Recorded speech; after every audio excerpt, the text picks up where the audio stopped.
দলের অন্যতম নেতা ইসমাইল মন্ডল ভাইয়ের সহযোদ্ধা হিসেবে যারা উপস্থিত হয়েছেন জনাব তারিফ হোসেন, মামুনুর রহমান, নাসিরউদ্দিন, ইদ্রিস আলী, কবির ভাই, সকলকে ধন্যবাদ জানাচ্ছি। গাজীপুর ১ আসনে ধানের শীষের প্রার্থী মজিবুর রহমানের নির্বাচনী পথসভা।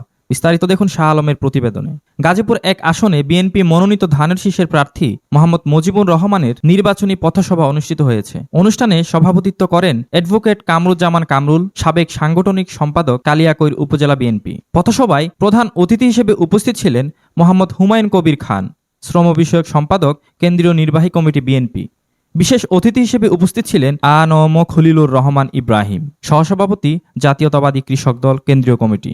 এছাড়াও বিএনপি ও এর অঙ্গ সংগঠনের বিভিন্ন স্তরের নেতৃবৃন্দ অনুষ্ঠানে উপস্থিত ছিলেন।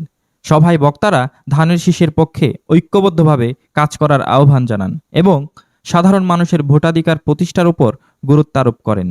Sadek Chowdhury, enter TV.